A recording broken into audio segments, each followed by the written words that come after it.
Tenang, Bu. Ini cuma sementara. Besok kalau dana amanah cair, kita ganti dengan yang lebih bagus lagi. Yang lebih mewah, lebih bagus. Saudaraku dana revolusi, kita sering mendengar tentang janji-janji manis dana amanah. Namun pernahkah kita mencoba memahami apa yang mendorong seseorang untuk mengarungi jalan setapak ini? Mencari sesuatu yang diklaim sebagai kekayaan abadi. Hari ini, kami akan membawa Anda pada sebuah kisah yang lebih dari sekedar perjuangan dan pengorbanan. Ini adalah sebuah pengembaraan menembus batas nalar dan logika, sebuah dokumentasi kisah nyata dari para pemburu harta amanah. Ini adalah kisah Pak Joko, seorang pria sederhana, asli dari sebuah desa di Jawa, yang kini merantau dan tinggal di Jakarta. Sehari-hari, Pak Joko bekerja serabutan, lebih sering sebagai kuli bangunan, memastikan dapur tetap mengepul untuk istri dan anak-anaknya. Di tengah kerasnya kehidupan, Pak Joko punya satu hobi yang menjadi pelipur lara dan peninggalan budaya, mengkoleksi barang antik. Mulai dari pusaka keris tua, batu akik dengan aura mistis, hingga benda-benda kuno lainnya yang diyakini memiliki nilai historis dan kekuatan tersendiri. Dari hobinya inilah, Pak Joko sering berinteraksi dengan berbagai macam orang, dari sesama kolektor hingga pedagang barang loak. Kehidupan kuli bangunan yang tak menentu seringkali membuat ia terhimpit. Suatu sore yang terik, Pak Joko berdiri di depan sebuah toko loak. Bukan untuk berburu koleksi, tapi untuk menjual salah satu barang berharganya. Ada biaya pendidikan anak yang mendesak, atau kebutuhan pokok lain yang tak bisa ditunda. Hatinya berat, namun demi keluarga, ia harus rela. Di tengah transaksi yang tak seberapa itu, telinganya tak sengaja menangkap suara yang diputar dari sebuah ponsel usang. Itu adalah rekaman suara seorang pemangku yang tengah berbicara tentang dana amanah, tentang janji triliunan yang akan segera cair. Awalnya, Pak Joko tak terlalu memperdulikan. Ia menganggapnya hanya omong kosong biasa, cerita belaka yang beredar di telinga-telinga kosong. Namun, entah mengapa, setelah beberapa lama, hatinya seolah terpanggil. Mungkin karena narasi yang begitu meyakinkan, penuh harapan akan perubahan nasib. Atau mungkin karena janji keberlimpahan itu begitu selaras dengan kebutuhan mendesak yang sedang ia hadapi. Ia mulai mencari tahu, bertanya-tanya, dan tanpa sadar melangkah ke jalan setapak yang baru. Menurut Pak Joko, syarat bergabung sangat mudah dan bisa dilakukan kapan saja, hanya dengan membantu kontribusi. Ini adalah gerbang untuk bergabung dalam sebuah komunitas yang menjanjikan masa depan cerah. Tidak perlu repot memakai data diri yang rumit, asalkan punya rekening bank yang aktif, semuanya bisa dilakukan dengan mudah. Informasi awal yang Pak Joko dapatkan dari orang di pasar loak itu adalah untuk data diri dan lainnya bisa menyusul.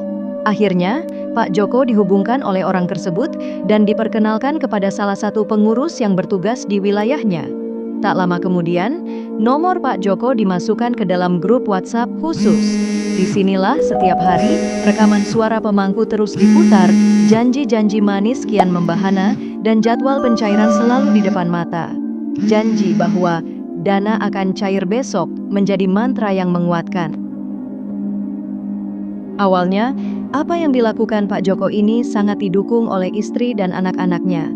Janji miliaran rupiah itu menjadi obor harapan bagi seluruh keluarga.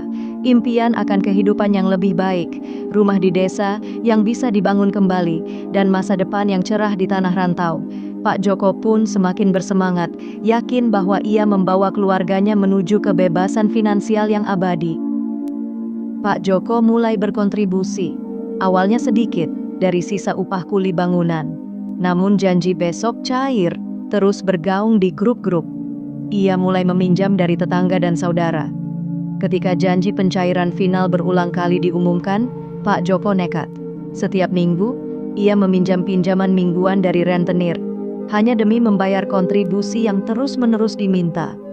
Setiap suara dari pemangku di rekaman baru yang diputar, seolah membius dan menguatkan keyakinannya bahwa besok pasti cair.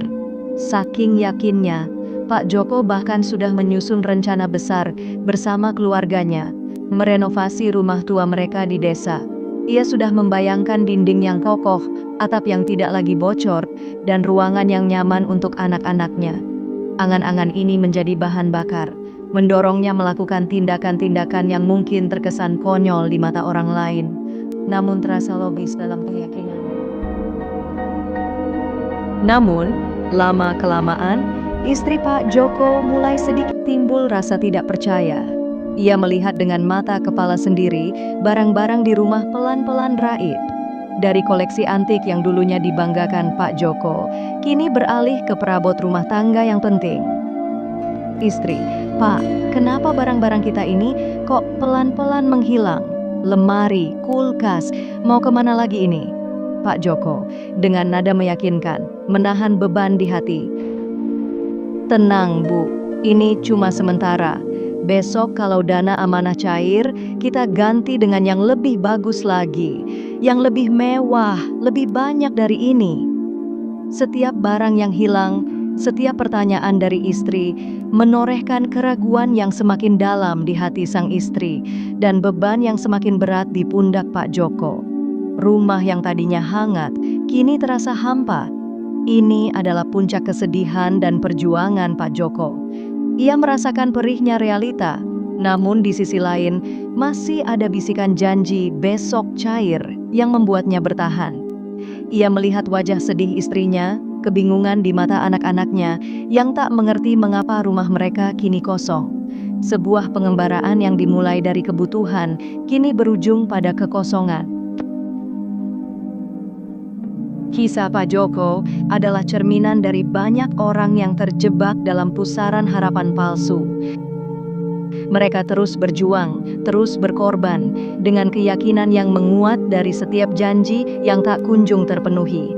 Kita melihat bagaimana sebuah janji manis yang dibalut dengan keyakinan bisa membuat seseorang mengorbankan segalanya, bahkan akal sehatnya, dalam pencarian kekayaan abadi yang hanya ilusi.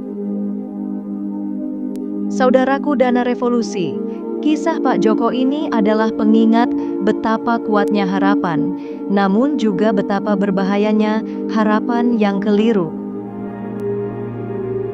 Mari kita ambil pelajaran dari pengembaraan ini dan terus berpikir kritis. Renungkanlah, apakah jalan setapak yang kita pijak ini benar-benar membawa kita pada tujuan atau hanya mengantar pada kehampaan? Sampai jumpa di video selanjutnya. Kami Dana Revolusi akan terus bersama Anda membongkar kebenaran di balik setiap janji.